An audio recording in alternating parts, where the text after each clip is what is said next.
Yes, we're getting warm now.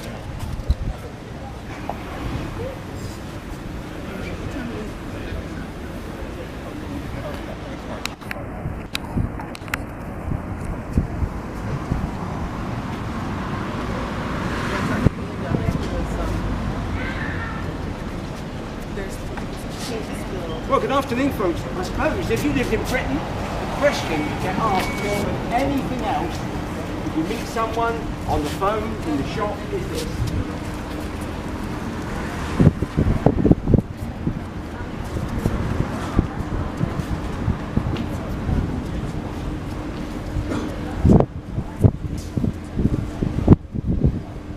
How are you, they say.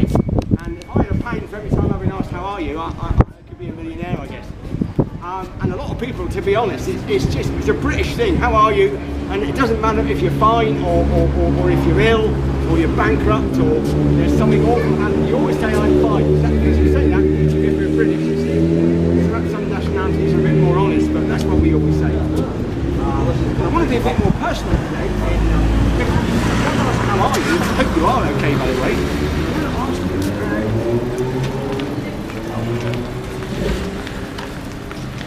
how fit are you? Because fitness, there's no doubt about it, is becoming very much a way of life. And I personally think it's good to try and stay fit. My wife took up swimming when she was about 40, and that's pretty good. I enjoy walking myself. Some guys enjoy pumping iron, you know, getting a few more biceps and triceps and various other sets. Some ladies are into healthy eating, you know. The government, especially over this century, have been very much trying to encourage, right down from youngsters upwards, healthy eating. You know, instead of all this carbohydrate business, you know, healthy eating. Was it 5 a day? That's what they go for. And all these things are good. I wouldn't knock them for a minute. And some people you see, they don't seem to be very happy today, but they seem to be very much involved in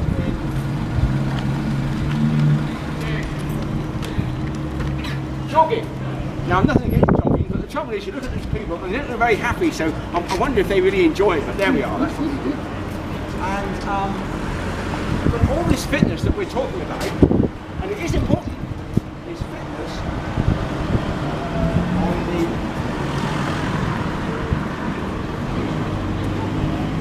on the outside, is that right? Fitness on the outside. But there's another type of fitness. When you ask people this question, hardly any of them will ever think about anything but what we've just discussed. But there's another type of fitness even more important than this, and it's not fitness on the outside, it must be fitness on the inside.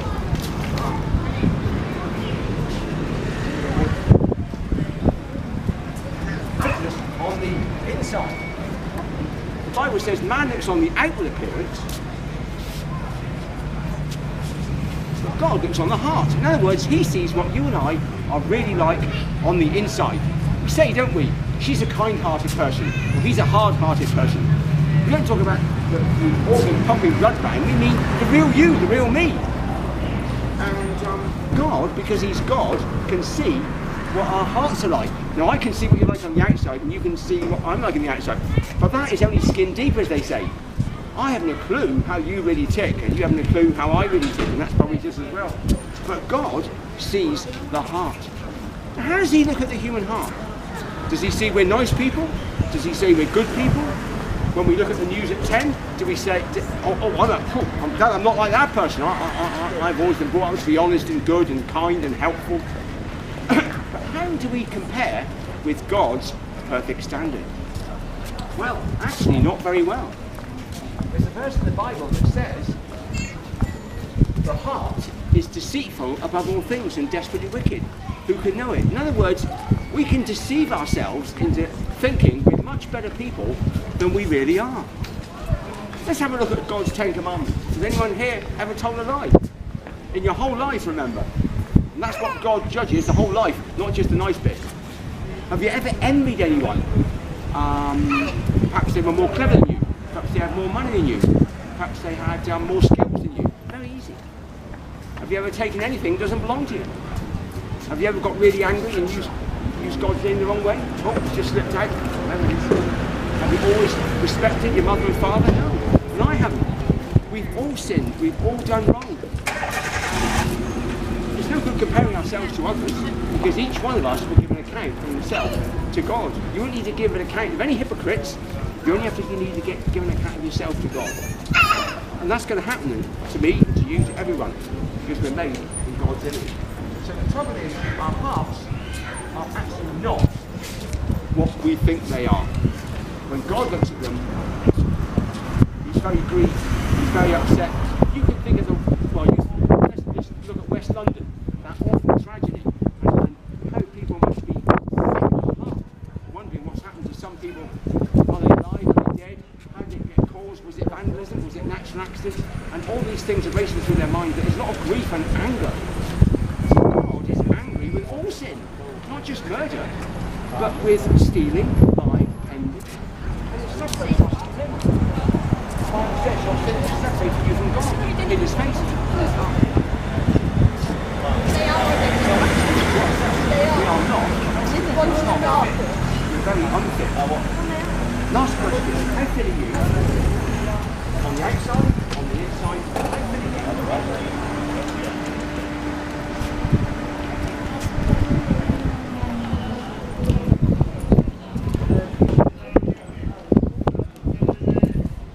How fit are you for heaven? Or you may say, I'm a pretty good person. Yeah, I've got a pretty good chance of getting to heaven. Well, heaven does not depend on chance. It doesn't depend on luck. It doesn't depend on how good you think you are compared to others.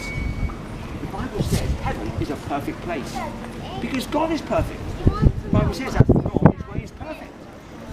And it says in the Bible, nothing in your will ever does what is shameful or deceitful. And only those people whose names are written in the Lamb's Book of Life. What that means is this: Jesus is called the Lamb of God. He died on the cross, not as a travesty of justice, but under God's deliberate plan and direction. Jesus died on that cross because God knew it was the only way that you and I could have our sin paid for. It was the old hymn said, there was no other good enough to pay the price of sin. He only could unlock the gate of heaven and let us in. And when Jesus died on that cross, he, the perfect one, was taking the anger of God against our sin, us who are so imperfect and rebellious against God. And to prove that that sacrifice was acceptable, God raised him to life. He's alive today, and he's still in the business of changing lives, whether it's here in Yorkshire, or Middle East, or Africa, or wherever. Because Jesus is alive, he's still in the business of changing lives. The Bible says, whoever believes on him shall not perish, eternal life. And if you're not a Christian, you want to think seriously.